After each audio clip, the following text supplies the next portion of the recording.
بسم الله الرحمن الرحيم. سؤال جديد وإجابة جديدة. فن التسليم. إزاي أعرف أترك الماضي، أسلم للي حصل وأسيب الماضي؟ بس قبل ما أجاوب على السؤال ده بقى خليني أسلم عليكم وأقول لكم السلام عليكم ورحمة الله وبركاته. معاكم سلام سعد ويلا بينا نبدأ الحلقة. بس ما تنساش إن أنت تفعل زرار الجرس وتشترك على القناة علشان يوصلك مني كل جديد، وتعمل لايك للفيديو علشان أنا بتعب والله. ما تنساش ان انت تعمل شير للفيديو وتعمل شير للقناة علشان نقدر نوصل لأكبر عدد من الناس ونفيدهم. ويلا بينا. اولا علشان اعرف اسيب الماضي واترك الماضي وامارس فن التسليم انا محتاج احط مساحة ما بقاش لازق، ما اقعدش افكر كتير في الاحداث، ما اقعدش افكر كتير في الشخص. دايما احط مساحة، احط زي جاب، احط زي مسافة ما بيني وما بين الشخص او الحدث او الشيء.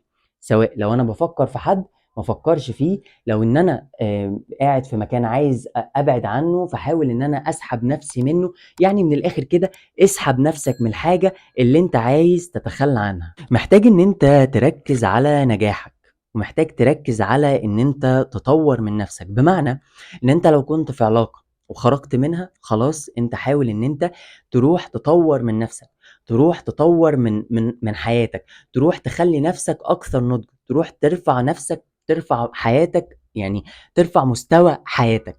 فمن الاخر كده لو عايز ان انت تترك الماضي محتاج ان انت تركز على نفسك وتركز على حياتك وتركز على نجاحك. محتاج تعرف ان انت صاحب نفسك، وان انت في النهاية اللي هتبقى مع روحك ومع نفسك. لو انت صاحبك في حالة من الألم هتحاول تعمل له ايه؟ هتحاول تقول له كلام ايجابي، هتحاول تقول له كلام يدعمه، هتحاول تقول له كلام كويس. فحاول ان انت تكون صاحب نفسك، بمعنى ان انت تقول لنفسك كلام ايجابي، بمعنى ان انت تقول لنفسك كلام طيب، بمعنى ان انت تقول لنفسك كلام داعم. فمن الاخر كده لو انت صاحبك في حالة من الألم وبتدعمه، لما انت هتكون صاحب نفسك يبقى انت هتقول لنفسك كلام ايجابي يدعمك. محتاج تتقبل ان الشخص اللي غلط في حقك او الحاجة اللي غلطت في حقك ممكن الشخص ده ما يرجعش يعتذر لك تاني، وممكن الشخص ده ما يتأسفلكش تاني. اوقات كتيرة احنا لا نترك الاشخاص لان احنا بنكون مستنيين ان الشخص ده يتأسف لنا، ومستنيين ان الشخص ده يعتذر لنا، الا ان الحقيقة ان في اشخاص لا بيعتذروا ولا بيتأسفوا. دايما بنحس بمشاعر مش حلوة، اللي هو ايه ده وانا ما استحقش الاعتذار، ايه ده وانا ما استحقش الاسف. طيب خليني اقول لك ان عدم اعتذار الشخص ليك مش معناه ان انت وحش، مش معناه انك لا تستحق، مش معناه اي حاجة غير ان الشخص ده عنده مشكلة محتاج ان هو اللي يروح يعمل لها شفاء. فمن الاخر كده لما تلاقي شخص ما اعتذرلكش وما تأسفلكش، ده ما تربطوش باستحقاقك وبقيمتك كإنسان، ولكن اربطها بيه هو ان هو عنده مشكلة، ولا تنتظر الاعتذار من الآخرين. اما بتكون ماشي في طريق التسليم حاول ان انت تقرب من الاشخاص اللي عندهم القدرة على ترك الماضي وعلى التسليم. بمعنى ان انت حاول تقرب لدايرة تدفعك، حاول تقرب لدايرة تخليك انك تحس بالامان. من الاخر كده لما تكون ماشي في طريق التسليم وترك الماضي حاول انك تقرب لمجموعة من الناس تدفعك للامام وما ترجعكش لورا، وحاول ان انت ما تبعدش عن الاخرين وتكون لوحدك. علشان تترك الماضي انت محتاج ان انت تتكلم عن الماضي. اوعى تفتكر ان انت لما تهرب من الحدث وما تتكلمش عنه يبقى انت كده بتعالج الماضي وبتشفي الماضي بانك نسيته. انت ما نسيتوش، انت تناسيته. فمحتاج ان انت عشان تترك الماضي وتطلع خطوة للامام محتاج تعبر، عشان التعبير والتواصل هو اول طريق الشفاء. فانت محتاج ان انت تختار صاحب او تختار مشير او تختار طبيب او معالج او اخصائي او ايا كان علشان يساعدك ان انت تتكلم عن الماضي. فلما تتكلم عنه وتفرغ مشاعرك وتفرغ افكارك تبتدي ان انت تكون مؤهل انك تترك الماضي من خلال انك تعرف دروسه وتكمل لقدام وتستمر. علشان تترك الماضي انت محتاج وقت. اوعى تفتكر ان انت علشان تترك الماضي يبقى الكلام ده بيحصل في يومين وثلاث ايام. الناس اللي بتطلع لك على السوشيال ميديا ويقولوا لك ان هم تركوا الماضي وعرفوا يتخطوا وعرفوا يعيشوا في يومين ثلاثة، الناس دول ما تصدقهمش. الناس دي بتتناسى، مش بتتخطى فعلا، مش بتسلم فعلا. وما تركزش أصل بنت خالتي كانت مرتبطة وفكت الارتباط وعرفت تتخطى في شهرين. كل واحد بيمشي طريقه في الشفاء، فادي لنفسك الوقت الكافي. وعلى فكرة أطول فترة تعرف تتخطى فيها من 6 شهور لسنة، فأنت قدامك سنة عشان تعرف تتخطى حدث معين. فمفيش مشكلة إنك تقعد سنة بتتخطى حدث أو بتتخطى حاجة صعبة وأليمة بالنسبة لك. ادي الوقت لنفسك للشفاء. انت محتاج تشوف فكرة التسليم والترك على إنها حاجة إيجابية. بمعنى إيه؟ بمعنى إن إحنا بنشوف، إحنا البشر بنشوف ان الترك والتسليم ده شيء معناه ان احنا خسرنا حاجة، خسرنا شيء. ولكن الحقيقة ان انت لما بتترك او بتسلم، ده معناها ان انت بتدي مساحة جديدة في حياتك للاستقبال. فانت لازم تسيب حاجة عشان حاجة تدخلك.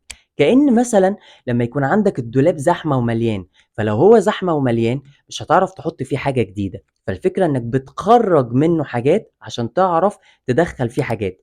يعني معنى الكلام ده، احنا لو ركزنا على القصة الجميلة جدا بتاعت سيدنا إبراهيم وسيدنا إسماعيل، لما ربنا أمر سيدنا إبراهيم إنه يذبح سيدنا إسماعيل، ده كان فيها مش بس طاعة الوالدين وطاعة الله والكلام ده كله، ولكن كان فيها صورة كمان أو قصة كمان اللي هي بتقولك إنك علشان تستقبل حاجة أنت محتاج تضحي بحاجة. يعني ربنا كان عايزه يضحي بسيدنا إسماعيل علشان عايزه يستقبل شيء آخر. ولما سيدنا إبراهيم وافق على هذا، ربنا أمره إنه خلاص ما يضحيش بسيدنا إسماعيل، ولكن يضحي بشاه أو يضحي بخروف أو أيا كان علشان يستقبل الحاجة الجديدة. فمن الآخر كده قانون الترك موجود في القرآن، إنك محتاج تترك الشيء، محتاج تترك الحاجة علشان تعرف تستقبل حاجة جديدة. علشان تعرف تتأقلم على فن التسليم وترك الماضي، انت محتاج تشوف التغيير على انه حاجة حلوة.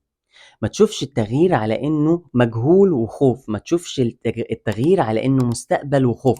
احنا بنخاف من التغيير علشان احنا بنخاف من المجهول. دايما بنتوقع ان المجهول احنا مش هنكون قده، احنا مش هنكون قادرين عليه، ان المستقبل هيكون سيء، المستقبل مش هيبقى حلو.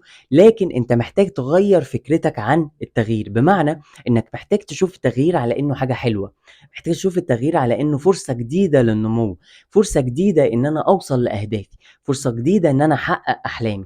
فانت محتاج تغير فكرتك عن التغيير وتشوف التغيير على انه فرصة جديدة، وانك قادر على التغيير، وانك بربنا هتكون قادر على التغيير. حتى لو انت اضعف من التغيير ده، بربنا انت هتكون قادر عليه، وقادر ان انت تعمل حاجة كويسة انت نفسك فيها، وان حياتك هتكون احسن بالتغيير ده، مش هتكون اسوأ. علشان تعرف تسلم انت محتاج تشوف الدروس وتبطل تركز على الماضي. لما انا مركز على الماضي، فانا هقعد افكر اصل هم عملوا فيا، اصل هم سووا فيا، اصل هم خلوا فيا، اصل هم كذا، اصل هم كذا، وهقعد اركز على اللي هم عملوه فيا.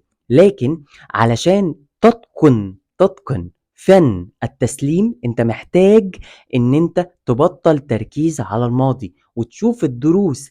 انا الموقف ده حصل لي ليه؟ ربنا عايز الحدث ده يحصل لي ليه؟ ربنا عايز ده يكون ليه؟ لازم اعرف ايه هي دروس اللي مستخبية ورا الحاجات اللي بتحصل لي في حياتي. الاقدار اللي بتحصل لي في حياتي مش بتحصل صدفة، مش بتحصل من اللا شيء، بتحصل لي لان في درس معين انا محتاج اعرفه، انا محتاج اعرفه لاني محتاج اغير من نفسي او اطور من نفسي علشان اعرف تكون حياتي جودتها اعلى. على فكرة احنا جايين الارض عشان نستمتع مش عشان نتعذب. ناس بتقولك ان احنا جينا الارض عشان نتعذب، الى ان الحقيقة ان احنا جينا الارض علشان نستمتع بيها، ولكن هنستمتع بيها لما نغير منظورنا للإيجابي، نغير تفكيرنا للإيجابي. الحدث ده بيحصل عشاني مش ضدي. حتى الأحداث السلبية لما بتحصل لي بتحصل عشاني مش ضدي، مش عشان تكسرني ولكن علشان تعلمني. علشان تتقن فن التسليم انت محتاج تبطل سيطرة، بمعنى ان انت ما تفكرش ان كل حاجة انت قادر تسيطر عليها وانك قادر على كل حاجة. انت محتاج تعرف ان انت في حاجات قادر تسيطر عليها، وفي حاجات أنت محتاج تتأقلم وتقبل بوجودها. الحاجات اللي أنا أقدر أسيطر عليها، أسيطر عليها وأغيّرها، لكن في حاجات أنا محتاج إن أنا أقبل بوجودها دلوقتي. طب أنا هاقبل بوجودها ليه؟ لإن أنا عارف إن ربنا مش هيحط لي حاجة في حياتي هي مش كويسة ليّا، وعسى أن تكرهوا شيئًا وهو خيرٌ لكم، وعسى أن تحبوا شيئًا وهو شرٌ لكم، والله يعلم وأنتم لا تعلمون. فمن الآخر كده، الأقدار اللي أنا أقدر أغيّرها، غيّرها، ولكن الأقدار اللي أنا ما أقدرش أغيّرها، أتأقلم عليها لحد وأدعي ربنا إنه يغيّرها، لإنه القادر على كل شيء. وهو ساعتها لمّا يحس إن أنا ده مناسب ليّا إن هو يغيّره، ده مناسب ليّا، هيغيّره وهيعمل لي الحاجة اللي أنا نِفْسي فيها. واعرف إن لو أنت دعيت ربنا بحاجة وما اتنفّذتش، دي ما كانتش مناسبة ليك من البداية. أنا كده جاوبت على السؤال، يا رب تكون الإجابة كانت وافية وكافية. طيب ما تنساش إن أنت تشترك على القناة وتفعّل زرار الجرس علشان يوصلك منّي كل جديد، وما تنساش إن أنت تعمل لايك لإن أنا باتعب والله، وما تنساش إن أنت تعمل شير للفيديو وتعمل شير للقناة علشان نقدر نوصل لأكبر عدد من الناس ونفيدهم. كان معكم سلام سعد، وتابعوني.